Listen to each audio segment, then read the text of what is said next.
環球大戰線深入世界最前線，全球各地的觀眾朋友，大家好，我是葉思密。今天節目的大主題，我們會來關心這一場美伊戰事，伊朗的殺手鐧曝光了。川普在這個時候嗆說，他接下來可能會炸，包括了伊朗的電廠。伊朗則是喊說，他會跟美國同歸於盡，並且祭出了各式的攻擊，包括了發動的是納斯爾2的10連擊，精準的復仇美國。范斯則是認了，現在光靠武力是贏不了伊朗的。今天就這些議題，我們會一起來做關心。先歡迎我們的在場來賓，國際情勢專家賴岳謙老師。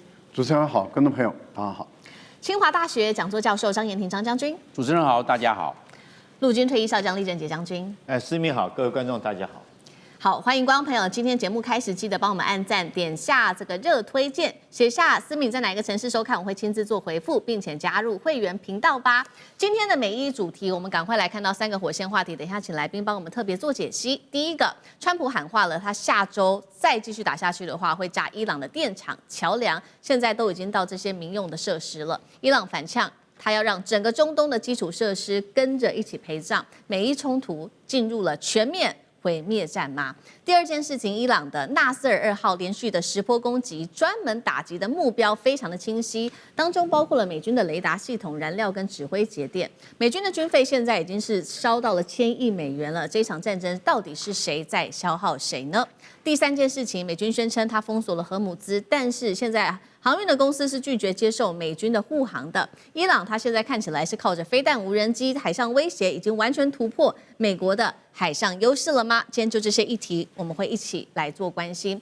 中東戰場可以說現在是來到最危險的時刻了。來自於美國中央司令部最新的證實，16日再度的發動對伊朗的第6波打擊，鎖定的目標包括在伊朗南部的沿海城市哦。它的目標是要削弱伊朗的軍力，並且持續在海上也做封鎖。這一次的封鎖，美軍迫使了3艘船試圖突破封鎖線的商船是全面的大轉向了。再來看到伊朗的國營媒體也正式的證實了，確實美軍針對他們的這個攻擊力道是非常強大的，包括去攻擊它的機場、火車站、橋梁都變成了一個目標，包括伊朗當地最大的一個港口也挨轟，2座靠近荷姆茲海峽的重要橋梁也被炸，造成2死4傷。這個時候，美國繼續的嗆聲，來看到官方怎麼說的。林威特補了一句：因為是伊朗的問題，他當初違反了承諾，所以遭到制裁。德黑蘭已經主動的求和了。真的嗎？德黑蘭有求和嗎？伊朗的外交部最新也直接回嗆，美國犯下多起戰爭罪，攻擊的是民用的設施，公然違反了聯合國的憲章。因此，革命衛隊立刻是展開新一波的攻擊行動。這一波的攻擊行動是納斯爾2號的第10波攻擊了。首先，我們剛剛收到的最新消息是，這個伊朗的革命衛隊宣稱的已經襲擊了在敘利亞當地的美國特種部隊指揮中心，摧毀了當地一套雷達系統，數架特種部隊所使用的直升機，造成大量的美國人員喪命。這是我們剛剛收到的最新消息。那除此之外，還包括了科威特的空軍基地也被襲擊，包括當地的預警雷達被摧毀。還有在巴林的這個基地，它當地的這個燃油站也被炸毀。7月份到現在已經有10波攻擊了，橫掃包括了在科威特、巴林、卡達到約旦等4國的美軍基地。伊朗現在專門打的3樣東西，包括了感測器、燃料設施跟指揮節點。川普說了，再打下去的話，下周繼續的轟炸，鎖定的是當地的發電站跟橋梁。那麼革命衛隊再回嗆說，美國真的敢這麼做，攻打基礎設施的話，接下来中東所有完好的基礎設施都變成伊朗的打擊目標，看起來是要把它整個波及到中東的盟友們去做攻擊。今天節目一開始，先請教李將軍如何看這一波雙方所發出來的戰略訊號。川普他也喊話，下周會去炸電廠跟橋梁。伊朗說，你這麼做，我就會摧毀所有的在美軍在中東的建設。真的話，這一波攻擊會一路升級到底嗎？還是跟過去一樣，川普可能會 tackle？李將軍怎麼看？首先這個伊朗的戰果，我這邊也跟各位觀眾報告一個最新的一個戰況哈。伊朗這一次來講的話，納斯爾2號現在最新的一個訊息是，這個美軍部署在伊拉克叫做庫爾德斯坦的這種埃爾比勒國際機場的愛國者3的導彈基地已經發生殉爆被打了。同時，在這個時間，美軍準備空襲的 F-35戰機也在波斯灣上空發出7700的代碼，7700代碼就是代表它要緊急迫降。所以美軍在這一波跟伊朗的戰爭，我們看出來它的戰果並不如他所預期的這麼好，甚至於很明顯的在這個在戰況上面很明顯吃了暗虧。所以我認為白宮發言人李威特他所講的話是謊言。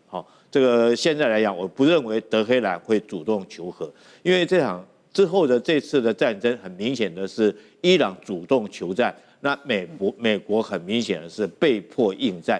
那伊朗他會主動求戰，代表說他在戰前已經做好各項的作戰的計劃跟準備，他才發動這一波的攻擊。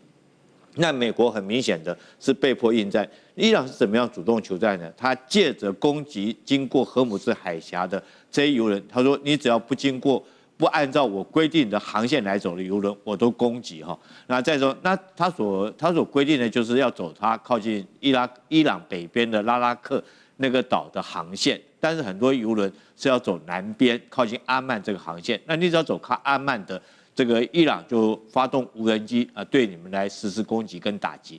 那美國為了讓荷姆茲海峽能夠保持暢通，所以他這發動一波對伊朗的這一波的反擊攻擊。所以你說這次行動很明顯的是伊朗主動求戰，美國是被迫應戰。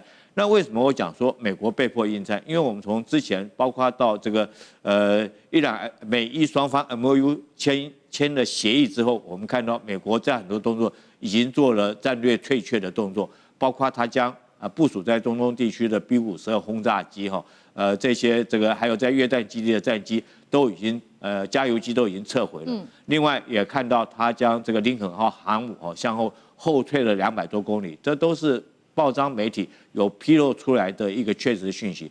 所以很明顯的，美軍來講已經準備做戰略轉移，因為他在這個地方。事實上已經這個耗費了4個月這個包括到林肯號航母已經200多天沒有靠岸休息，大家都已經受不了了。所以很明顯的，美國撤退，但是這時候伊朗很明顯的就不讓你走，我主動採取攻勢。那美國現在能夠處理的大概有3種方案。第一種方案你就必須要直接這個對伊朗內陸地區的所有導彈發射基地、無人機發射基地來實施攻擊，不然的話，它在內陸它一樣可以打得到你波斯灣。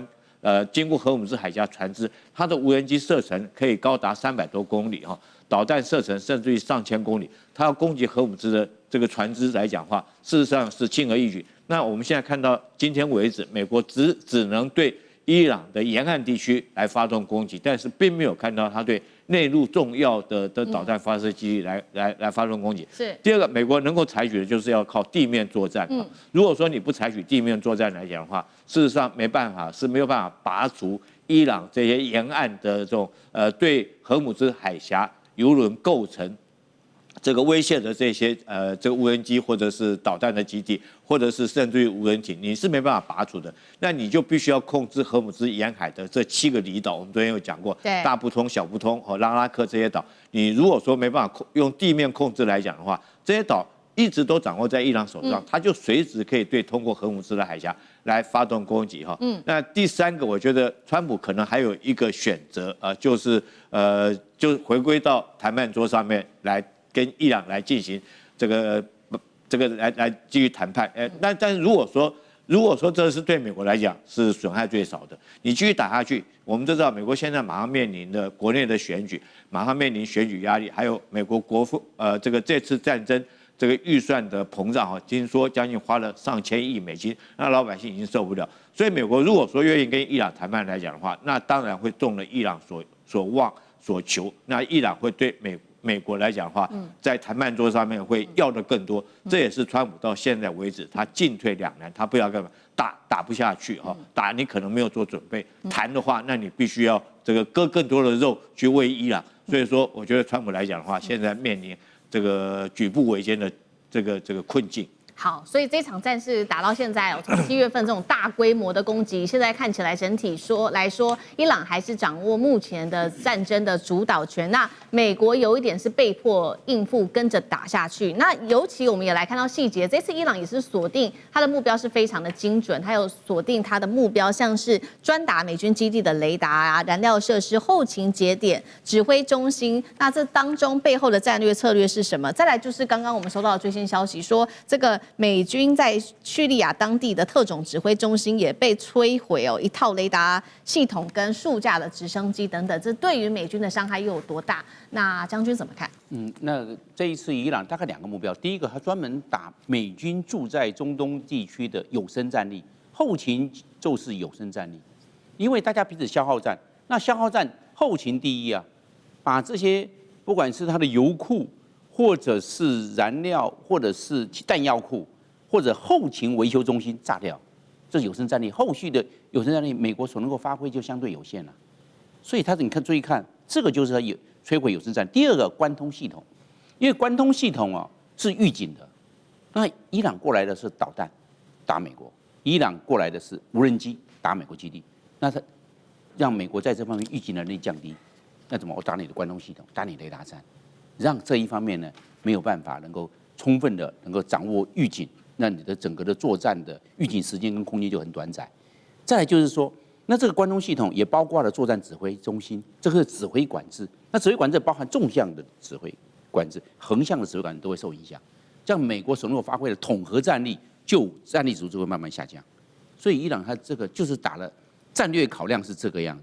那戰略考量，那美國自己呢？美國自己它就有些短板，因為美國住在中東地區，不管是科威特、敘利亞、伊拉克，但是敘利亞因為稍微遠邊了，伊拉克稍微遠邊，最重要是科威特、阿聯酋、沙烏地阿拉伯、約旦，也包括巴林，那這些駐軍的話，美國總共19個駐點，它在駐在國是分散，在當地國的時候是集中在那個基地，那你你一集中，你就很容易被打。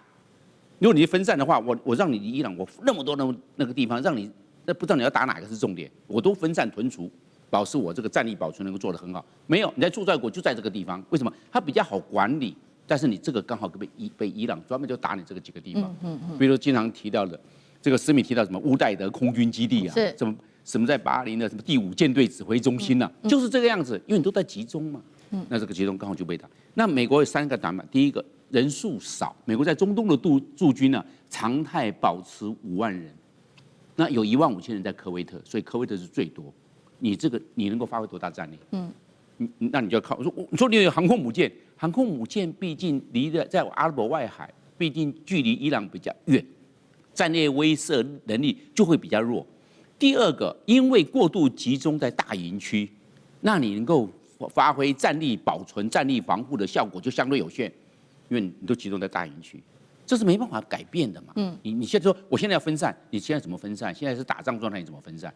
所以沒有辦法。第3個，美國的補給線太遠，要在美國，在英倫三島，然後要過來的時候，你還記不記得？包含西班牙不讓美軍過境，意大利也不讓他飛機飛過去。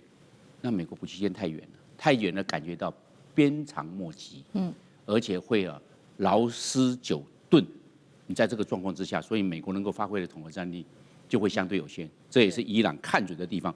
我就打他後勤指揮中心，因為什麼？你補給線太遠，沒有那麼快可以遞補上。那我伊朗就有時間上的優勢。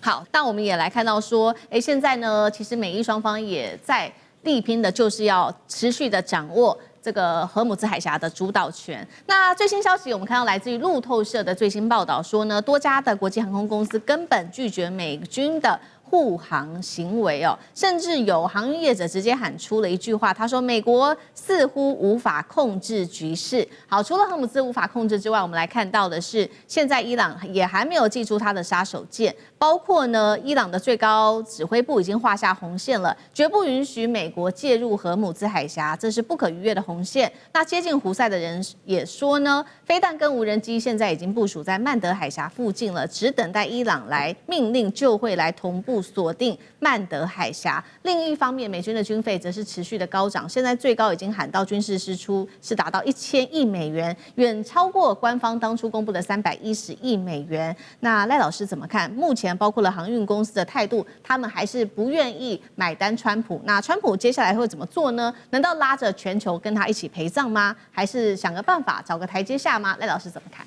川普搞砸了，他也沒有什麼台階可以下了啊，因為他一直說伊朗要跟他求和，要跟他談判。那伊朗已經用行動啊，用行為來證明他沒有要求和，沒有要談判。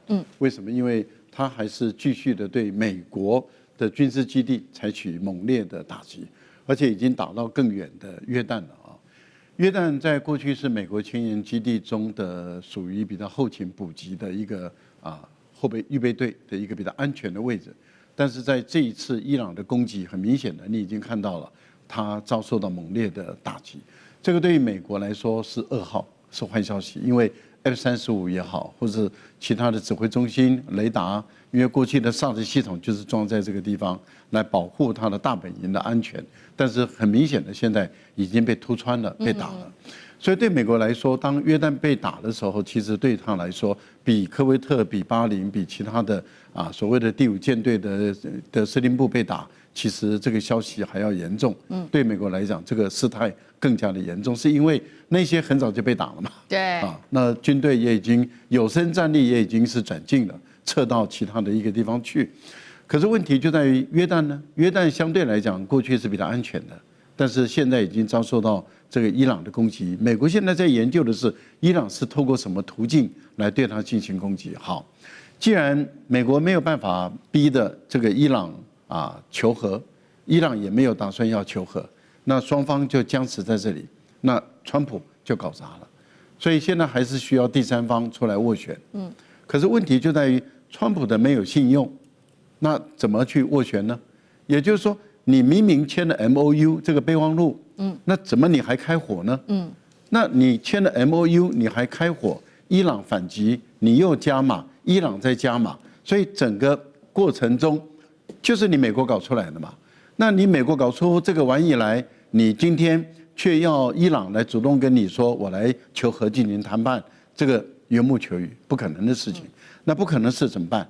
那他的問題就在於伊朗已經重新封鎖海峽，美國也重新封鎖伊朗的這個海峽，也就是說，美國是對於伊朗的船艦進行封鎖，可是伊朗是對赫爾木茲海峽進行封鎖，美國無法護航，這問題就在於美國無法保證100%的護航。那既然沒有辦法護航，哪一家商船願意冒這個風險？戰爭被打的這個風險，沒有人願意冒這個風險的話，那請問一下，這個海峽什麼時候能通？所以大家為什麼會擔憂國際油價又要開始飆漲起來？這是第一個問題。第二個問題就是，伊朗已經下了一個死命令，也就是一條紅線，如果它的能源設施被炸，那胡塞組織就要去封鎖曼德海峽。那胡塞組織有沒有能力封鎖曼德海峽？有。美國有沒有能力打通曼德海峽？沒有。那一旦曼德海峽被封鎖，蘇伊士運河就完蛋了。蘇伊士運河一旦被切斷，也就是因為紅海被封，蘇伊士運河就沒有作用了。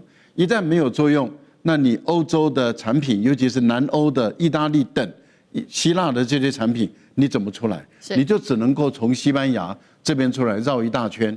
那這個對於埃及的經濟財政會產生影響，對於物流會產生影響，對於船運的運輸會產生影響。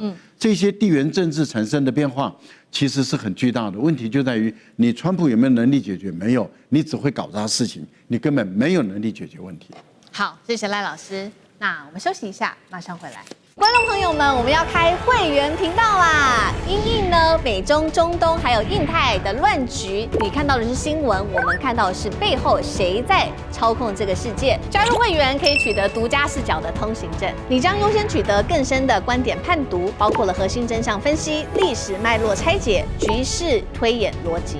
同時解鎖會員勳章、優先互動權、問題解析、幕後花絮，支持我們制作高品質的影片。點擊下方的加入鍵，一起成為戰友吧！我們會員頻道見。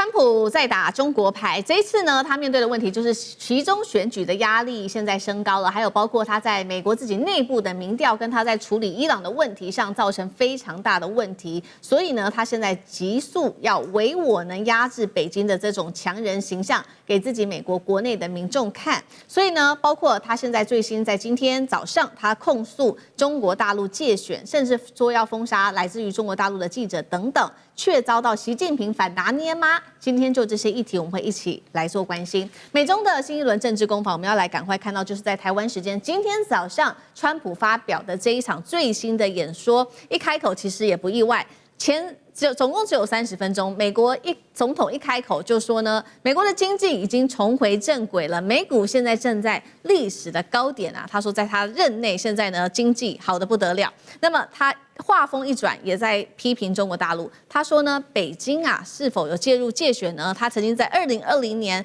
美國總統大選期間竊取超過2.2億美國選民的資料，試圖要影響選舉的結果。因此呢，川普呼籲說，國會趕快把拯救美國法案趕快過吧，強化一下美國內部的選舉制度安全，也修補我們的選舉漏洞。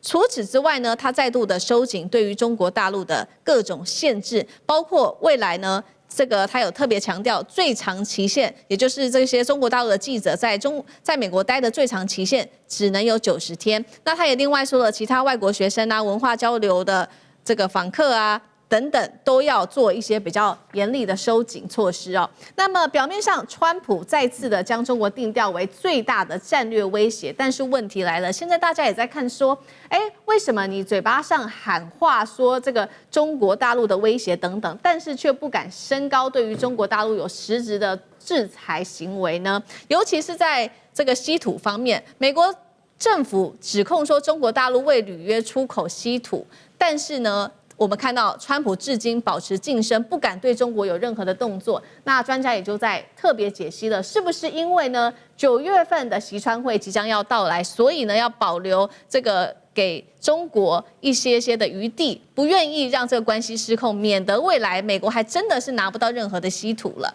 那有關於這一場川普的這個安全演說呢，選舉安全演說呢，有一些媒體不買賬。我們看到包括了 NBC 還有 ABC、CNN， 他們都拒絕在黃金的時段主頻播出有關於川普的這一場選舉演說。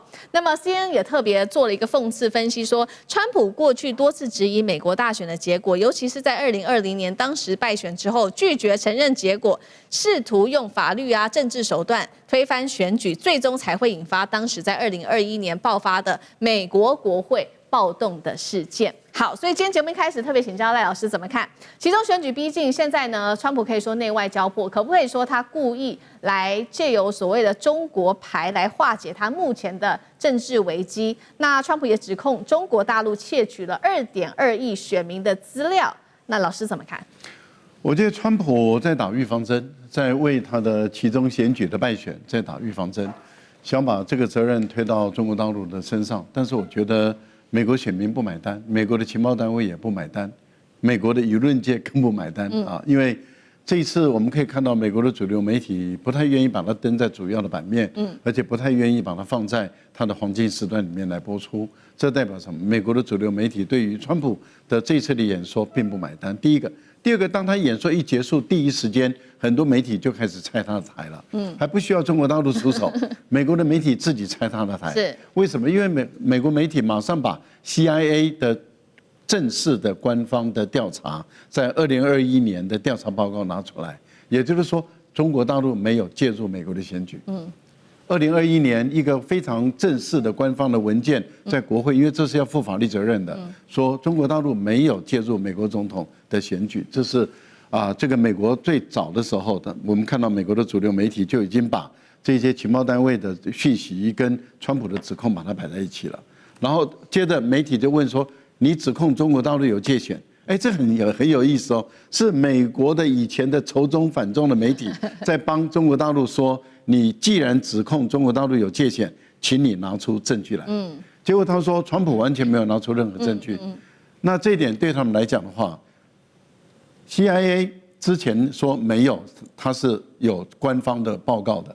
你川普說有，但是你又沒有證據，那因此這個媒體他們就說，那我相信官方報告，而不相信你信口開河的，這個最有意思。大陸到現在還不用出手啊，美國內部裡面已經先打了。接着大家要問一個問題，這個問題是什麼？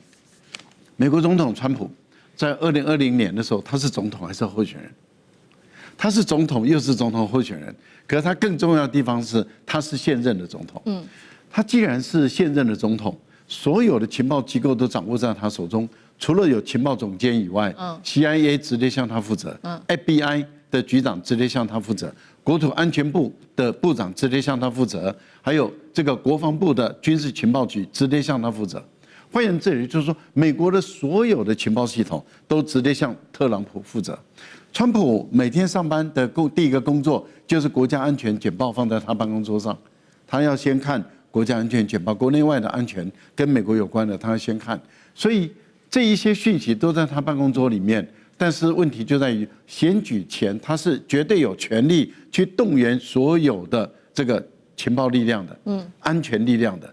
如果在選舉前就有中国大陸那麼開始竊取美國的選民的資料，那 CIA 應該有資料嘛？那已經進來美國了 ，FBI 應該有資料嘛？那已經開始介入選舉的國土安全部應該有資料嘛？結果所有的資料都沒有，什麼都沒有，川普就是憑空杜造的就說有，所以我覺得這樣的一個論述，這樣的一個論點不利於中美的發展。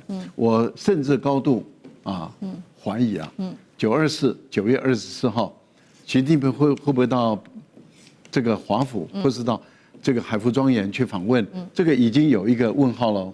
我們並不能夠用說他一定會去，而是我覺得有個問號出現了。這代表什麼？川普開始搞砸所有的事。就在這個地方的沒幾天，先放出說稀土的這個中國大陸沒有兌現，可是馬上又有人說，而且不具名的美國的政府官員說，他優先處理沒有不兌現如果他不兌現的話，美國汽車工業早就瓦解了。也就是說，除了軍用稀土以外，其他的民用的可以用的稀土，事實上還是有在出口，這個都白紙黑字，進出口的海關都寫得很明白。怎麼會有人來放這個話呢？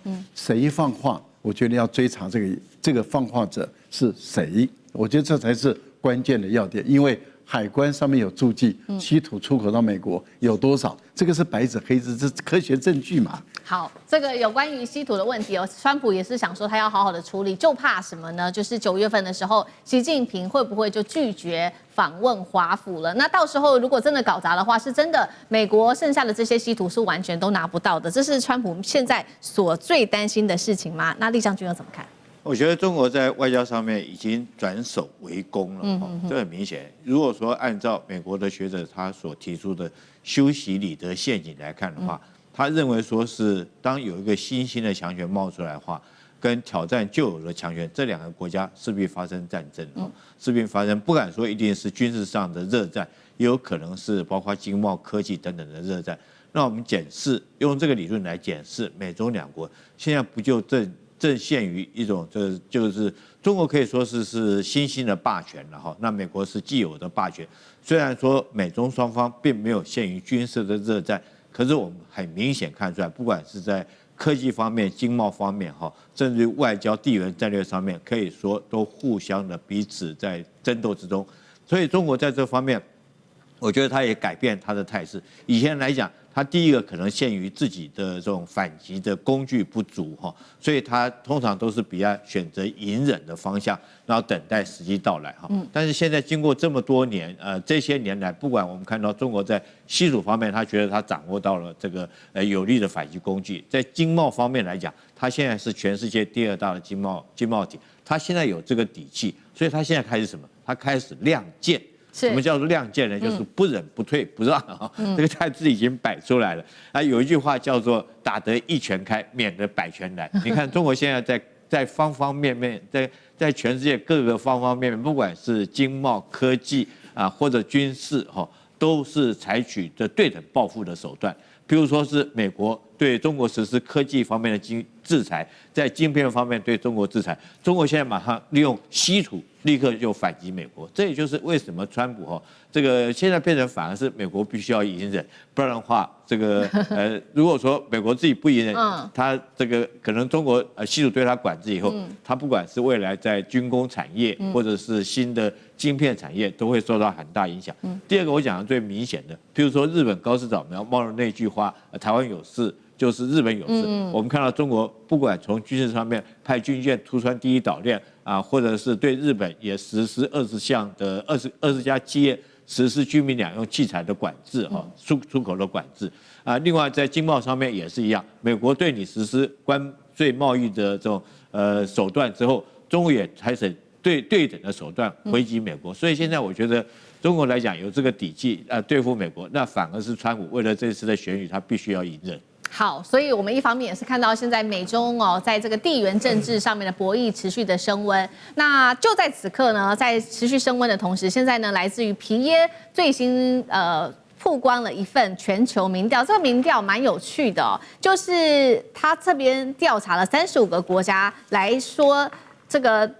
對於美國跟中國大陸的好感度，那我們來看到35個國家當中有25個國家對中國的好感度，現在最新的結果出爐是好於美國的，也代表美中兩國的全球形象出現了20年來最大的逆轉。尤其我們特別看到幾個國家原本應該是比較對美國有好感的，但是現在呢，他們說對這個中國大陸的領袖習近平的好感度比較高，這當中包括了美國的盟友加拿大、墨西哥，甚至還有法國、英國。這個還有德國等等的歐洲大國都對習近平比較有好感，那對川普比較有好感的，包括了現在有這個美國的鐵桿盟友，像是日本、還有韓國、還有菲律賓，甚至是印度。將軍怎麼看？我認為這是美國在國際政治上犯了這個3大戰略錯誤，讓美國的在世界的好感度下降。第一個，美國有些就比如說他這個川普放話的這一個。時機不對，像比如說要把這個加拿大變成美國的第51州，這個你沒有水到渠成，時機不對，你講這個話，加拿大會高興嗎？你聽着都不高興，你怎麼是？還有一個要把那個格陵蘭，要把格陵蘭吃掉，你丹麥會高興嗎？不可能的，丹麥人全部都反對啊。還有27個歐盟沒有一個贊成呢，還有32個北大西洋公約組織國家沒有一個看好哎，那你講這個話幹嘛？做到了沒有？時機到了沒有？有沒有水到渠成？有沒有這個氣候已經形成？沒有啊！你這個不是放這些話，你就得罪人家嘛？你的好感度立刻下降。第二件事情，他犯的戰略錯誤是關稅戰。你關稅打了，大家全部不高興，而且啊，忽高忽低，一下報復，一下給它調整到30%，有50%，還100%的。是你這個搖來搖去哦，然後也沒得到什麼美國又得到什麼甜頭。但是問題是你因為關稅戰，你得罪了很多的國家。我們老百姓，我們做生意的，我要賺錢。結果你這關稅戰弄來弄去，這個是又要調徵港口稅，到貨又要怎麼樣？哇，搞得大家雞飛狗跳，怎麼無所適從？你這個想要對美國會有好感嗎？不可能的事情嘛，這個是個很大的戰略錯誤。第三個，美國這一次在中東地區尤其在以色列上，美國總共在聯合國行使5個常理如果行使否決權，總共90多次，其中50次以上是挺以色列。一票否決，我講一票，2票就算了，因為你包含美國、中國大陸、俄羅斯、法國，還有英國，你一票否決的，美國用了90多次，50次挺。那這一次，從那個以色列在實施那個加薩走廊的時候，到現在實施了6次一票否決，大家都要譴責以色列，大家都要要求以色列不要再進行屠殺戰爭了。美國一票否決，你看看，那全世界會對美國會有好感嗎？對，就讓以色列。在加薩走廊殺了巴勒斯坦人7萬多人，在黎巴嫩南部地區、黎南地區殺了已經超過4000多人，你看看，以色列人們肆無忌憚，因為聯合國沒有譴責，為什麼沒有譴責？美國一票否決，我怎麼譴責啊？是這樣，點點滴滴，這就是美國所犯下的戰略錯誤，那全世界對他的好感度就會急劇下降。是，好，謝謝張將軍，那我們休息一下，馬上回來。觀眾朋友們，我們要開會員頻道啦！因應呢美中、中東還有印太的亂局，你看到的是新聞，我們看到的是背後誰在操控這個世界。加入會員可以取得獨家視角的通行證，你將優先取得更深的觀點判讀，包括了核心真相分析、歷史脈絡拆解、局勢推演邏輯。同時解鎖會員勳章、優先互動權、問題解析、幕後花絮，支持我們制作高品質的影片。點擊下方的加入鍵，一起成為戰友吧！我們會員頻道見。好，科技戰來關心 AI 的戰場變天了。今天要來看到是 Kimi K3 橫空出世，擁有2.8兆的參數，挑戰美國、中國的開源反攻，能否改寫 AI 的霸權呢？歡迎觀眾朋友在留言區跟我們一起來做互動。如果您認為未來的這個 AI 霸權會掌握在中國大陸手中，留言寫1；如果您認為會掌握在美國手中，留言寫2，來跟我們一起做更多互動。好，今天的火線話題，等一下請來賓來幫我們做回答。3個火線話題，第一個 Kimi K3 橫空出世了，中國大陸現在可以說從 AI 的追趕者已經變成美國很嚴重的威脅者。北京是否能夠用這種開源模式來撼動美國長期的 AI 霸權呢？這是第一個問題。第二個呢，我們發現到了一個很有趣的數字，就是全球的熱門開源 AI 模型的排名，前6名當中幾乎全部都被中國大陸的企業給包辦了。當中有許多大家耳熟能詳的企業，包括了 DeepSeek，還有騰訊公司到小米，現在都攻城略地了。中國大陸是不是掌握整體的生態布局，在 AI 的部分搶下了科技主導權呢？第三件事情，我們來看到，美國原本是想要靠晶片封鎖壓制大陸的 AI 發展，但是逼出的就是中國大陸的自主模型跟它的技術突破。等一下細節我們一起來看。美國是否養出了自己的更強大的科技對手呢？今天就這些問題，我們會做一次深度的剖析。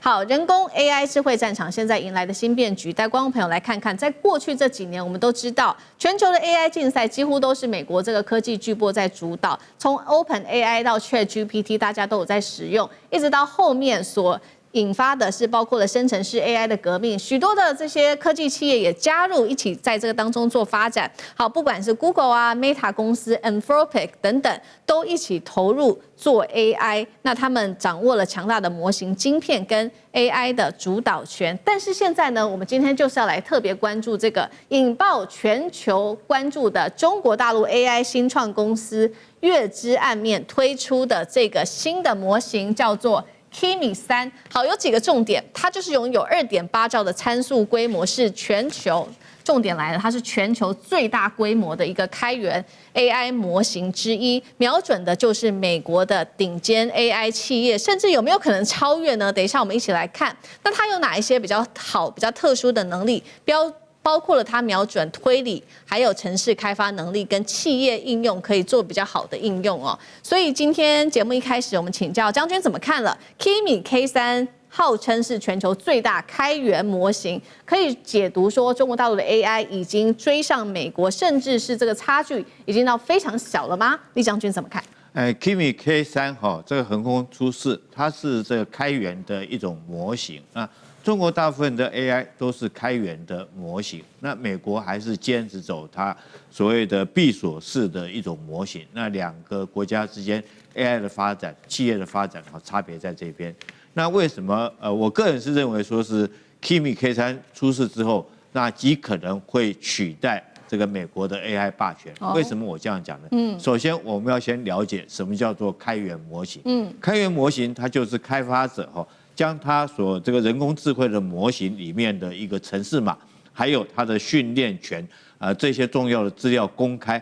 公開之後，它就可以讓大眾免費的來這個使用，然後來修改以及共享它這類模型所以企業來講的話，我企業或者是個人，我就可以把這個模型用在我自己的這種部署的機器上面或者是用在我的伺服器上面，然後再後面做修改。這樣的話，它第一個就是我企業來講，我的這個機密的資料，我就不必上傳到雲端避免泄密。那第二個來講，我也可以降低我的成本將成本做有效的一個控制，所以既可以有隱私，也可以有控制。但第二個這是我們了解開源的這種模型之後，第二個我們要知道為什麼說開源模型極可能會取代封閉型的模型，因為全球的 AI 產業以前是誰有最強的模型，誰能夠誰有最強的這個模型，它可能可以這個掌控到話語權。但是現在已經慢慢轉變了，現在已經不是誰有最強的模型，而是變成說是誰擁有最大的開發者。那你想想看，如果開源模型它下載在每一個企業、每一個個人，他都可以去做程式的修改、運用來講的話，它當然 Kimi K3就可能是變成全球最強大的一個開發者的一個模型。所以基於這個理由，它就極可能取代美國的所謂閉鎖性的這種這些科技的模型哈。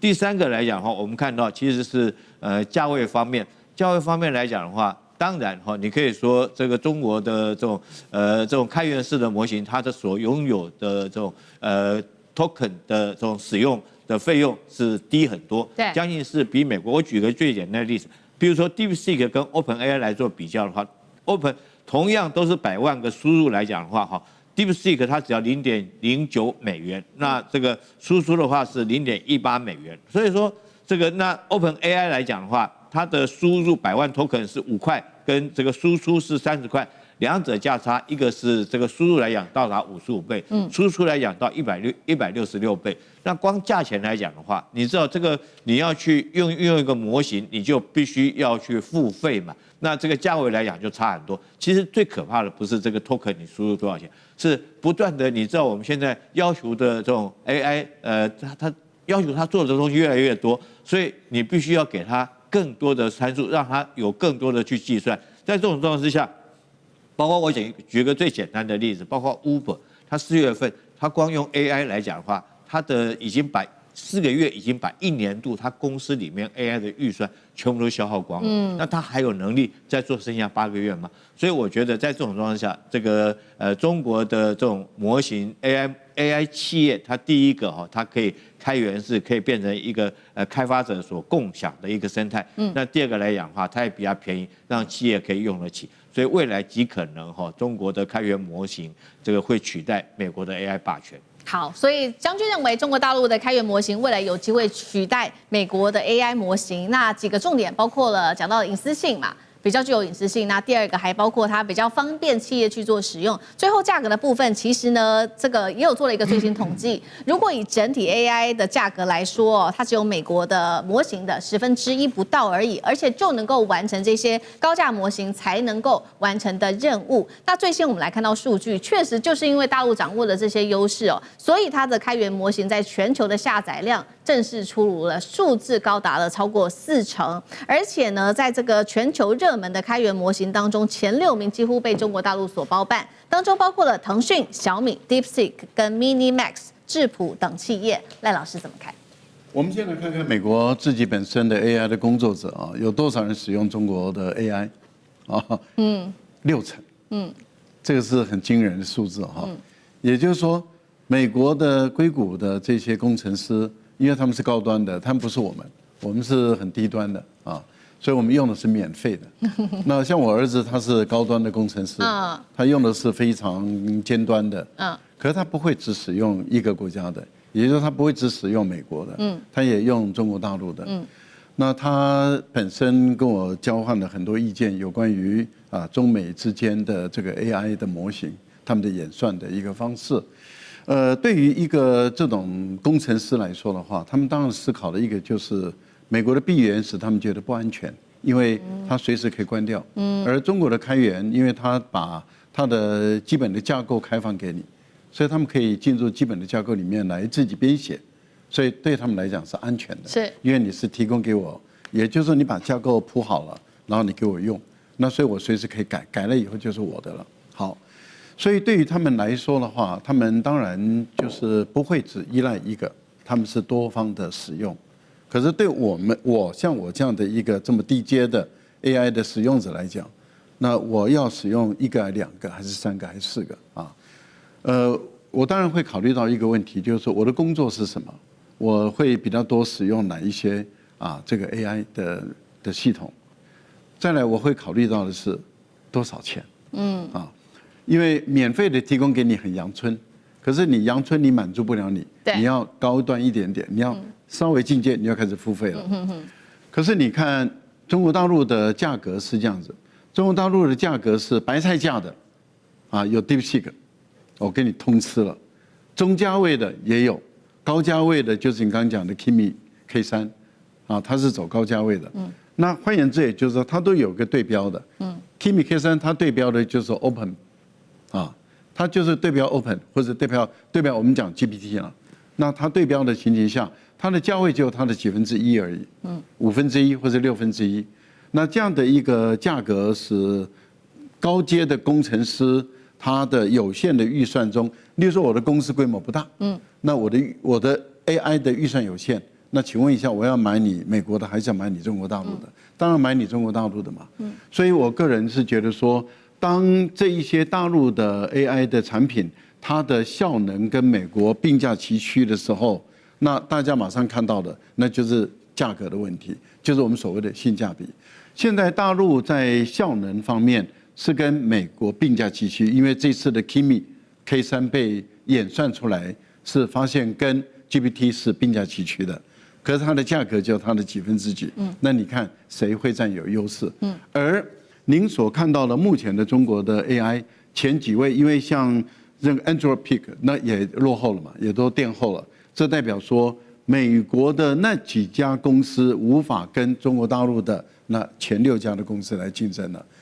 這個往後再走遠一點，美國就開始走入落後了。所以從領先被追平到最後出現落後的現象，我覺得是會發生的，因為最終還是要價格來決定。好，所以價格成為關鍵哦。那剛剛這個老師也特別幫我們提到的是說，中國大陸其實包辦了，不管是從比較最便宜的價格到最貴的價格，甚至是中價位都有。剛剛提到了嘛，最便宜的價格，包括 DeepSeek 的專門走的是白菜價，那最貴的就是我們剛剛提到的 Kimi， 那它也有中間比較普通的價格是智譜等等，全部都包下來了，是不留給美國活路嗎？那將軍又怎麼看？我認為這個中國大陸這個 Kimi， 我認為一般來看的話，包含 DeepSeek 都有3大優勢，因為這3大優勢啊，而讓美國由領先群，然後變成並駕齊驅，到最後面可能就慢慢逐步落後。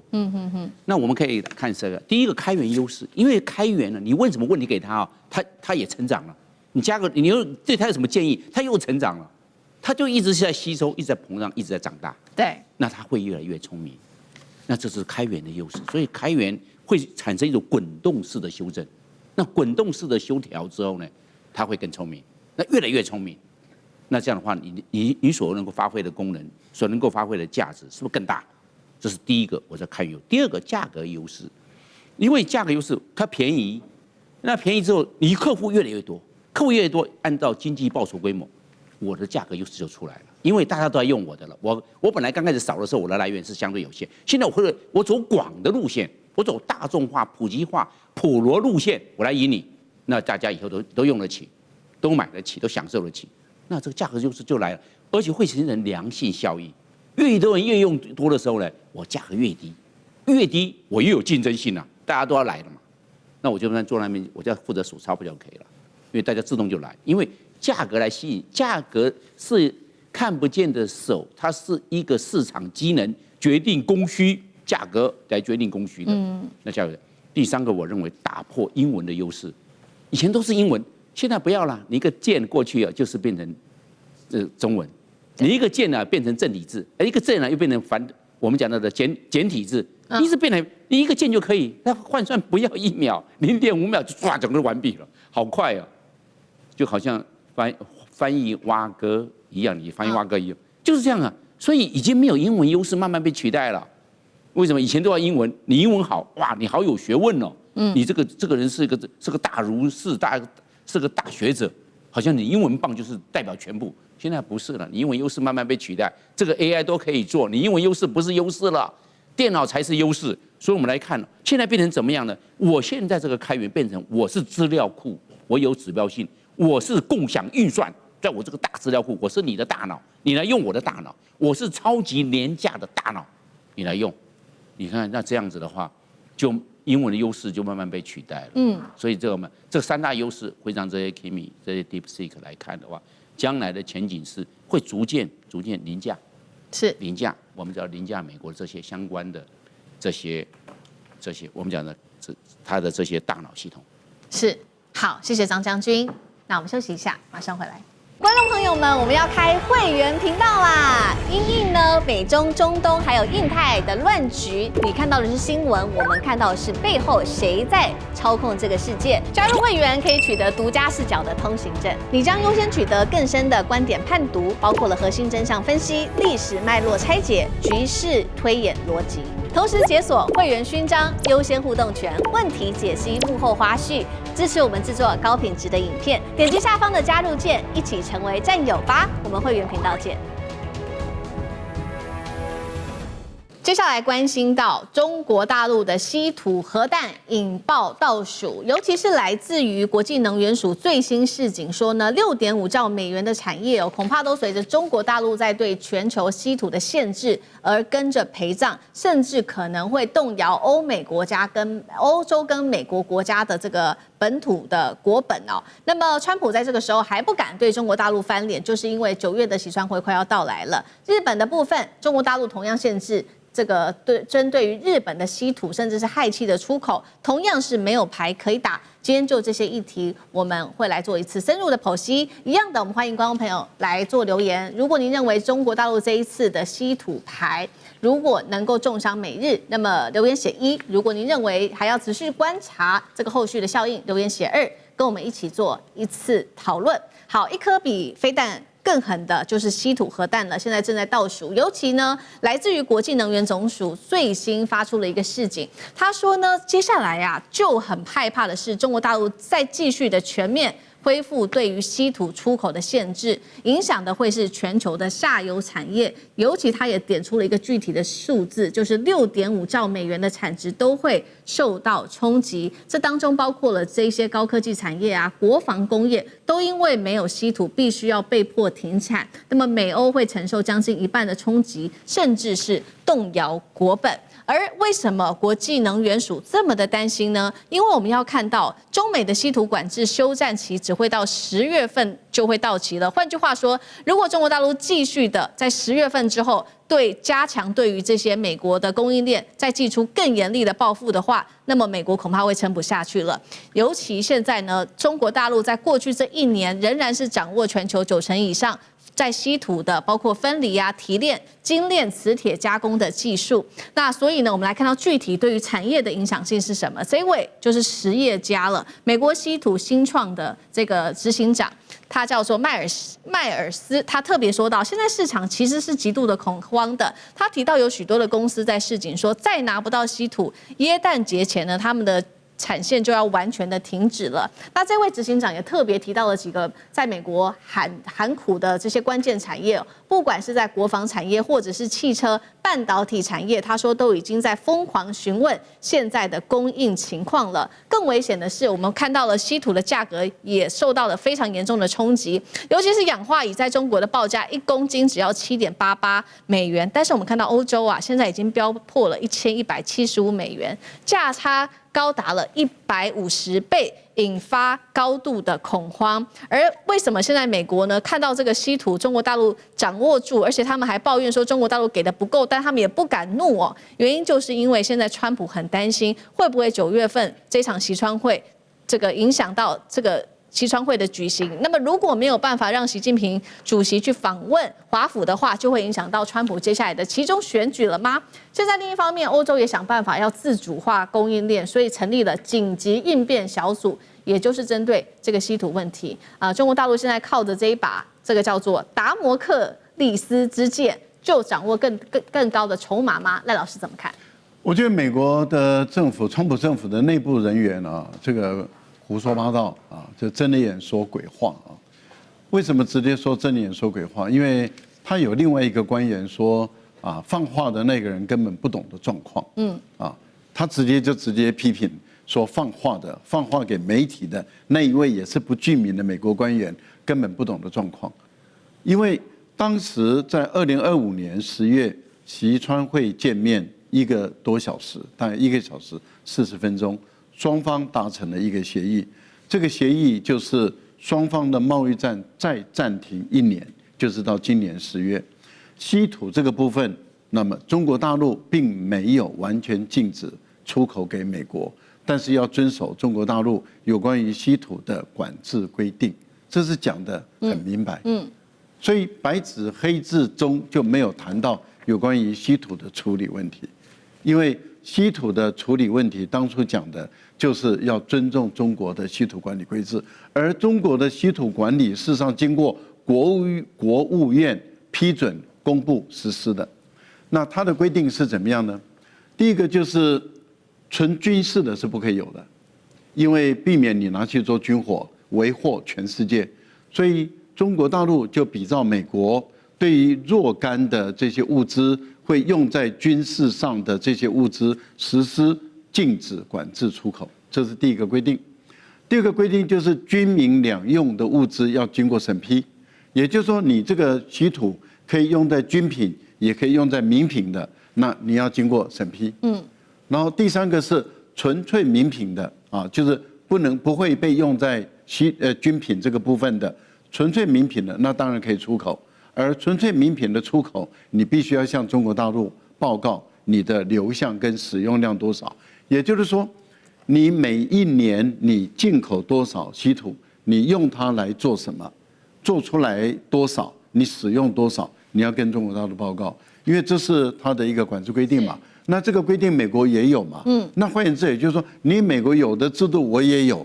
那因此你美國也講不了我，因為你講我，我就講你嘛。所以這個道理很簡單。好，那大陸就按照這個方式來實施的時候，那當然你可以看到了，像這個美國的軍工複合體，他們就幾乎都拿不到稀土了嘛。對，所以才會有 F-35的雷達做不出來，要用鉛塊的這個問題了。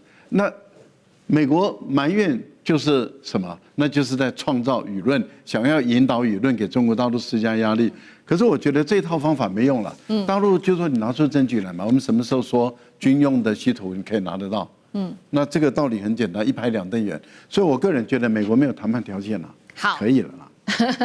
好，這個一方面是中國大陸針對於美國的稀土限制，那另外一方面我們也看到是中國大陸對於日本的限制，同樣也是在這種稀土上面的限制。那現在呢，我们來看到最新消息是，這個專家直接點破了，說中國大陸現在談判已經跟過去10年前是完全不同的。以前是為了發展爭取空間，現在它是靠實力來改善外部的環境。趕快看到中國大陸這一波對於日本的衝擊、產業的衝擊，它從2月份開始出手，當時鎖定的是日本的數十家日本的實業，那也包括涉及到企業跟研究機構。那6月的時候，中國大陸又再次的擴大打擊，包括新增20家日本的實體企業，那直接瞄準日本的軍工、高科技產業，像是包括了三菱重工啊，還有它的防衛研究所。當然了，稀土背後牽動的還有日本最敏感的3大領域，包括了雷達、還有晶片跟軍工。那掐斷的是包括了這個鋰啊、鎵呀、鎢啊等等的這些材料。那日本接下來怎麼辦呢？其實他們也沒辦法，因為已經被限制長達半年的時間了。就算他們靠走私、靠回收啊，靠自己深海開採，現在看起來都沒有辦法立刻的拿到稀土。預估可能 GDP 如果中國大陸全年斷供，可能會減少1.3%。李將軍怎麼看？我覺得這次中國對這個日本來講的話，幾乎是毫不手軟哈。那為什麼會這個樣子？當然，第一個是日本高市早苗上台以後，他想要企圖恢復軍國主義的意圖非常的明顯，甚至於在中日議題上面然後這個不停的挑釁中國大陸。所以中國大陸我們看到這次從這個不管是經貿方面或者是農漁產品方面，甚至於軍事行動方面，都對日本的這種大力的反擊然後要逼迫高市早苗收回他這種錯誤的言論。那尤其是在稀土這方面，更是中國大陸的這種重中之重。我們看到剛開始的時候，對日本第一屆2月份的時候，就對他實施10幾家企業的管制出口，然後這次6月份更對他20家。那日本來講，它這個軍工產業，它並不是單獨獨立的軍工產業，不像美國來講，洛克希德馬丁公司，它是軍民兩用的。我們知道，包括三菱重工這些。所以，如果一旦中國大陸對日本稀土管制來講的話，它所受到的牽連就不只是軍事方面的軍工產業，而是連民用也會受到影響。我舉一個最簡單的例子，譬如說中國對日本來講，之前的氧化銻，也是重稀土的一種。然後因為對這個氧化銻管制，日本原來有3家生產氧化銻的公司這3家公司現在來講幾乎都已經是沒有貨源來了，那它是不是就要面臨關廠？如果這面臨關廠沒辦法提供氧化銻，那日本有關晶片的產業它就沒辦法做下去，因為氧化銻是做現在 AI 晶片很重要的一個元素，这要做不出来。所以我們看到日本這個急着想要稀土已經是不擇手段了，他用了哪些方式？第一個，他想要跑到所謂松之鳥礁這個南鳥礁那個地方深海裡面去挖。可是那個東西是絕對是緩不濟急的。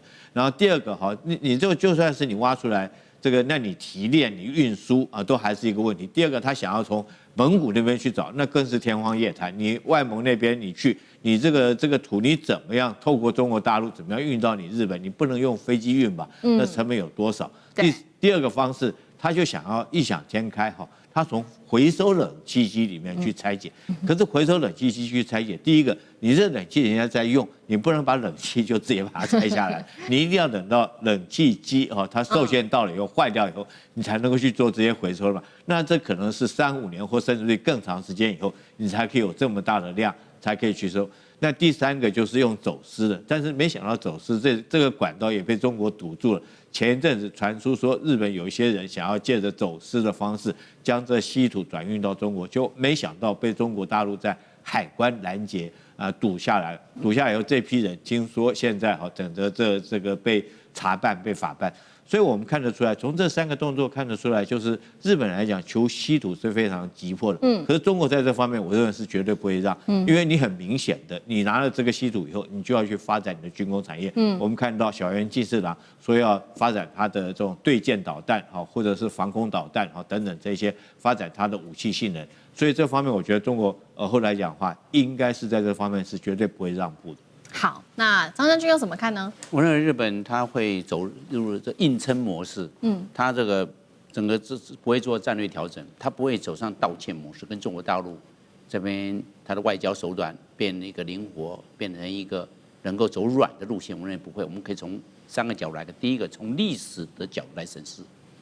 我們比如說這個8年抗戰，日本是侵略中國，沒有進出中國，沒有講侵略，戰敗沒有戰敗。我們只是一個中戰，就是這樣，都是這樣。他們靖國神社拜的這些戰犯，把它神格化，他要把這個戰犯拿出去嘛？沒有，他們是神，日本的神，為日本他們犧牲，所以日本他不會道歉的了，他不會認錯的了。他也你看日本從來沒有向德國去學，先認錯，然後道歉，然後賠償，沒有啊，他怎麼會認呢？從歷史角度來看嘛，不可能的啦，你要日本人道歉那不會的，他只會硬撐。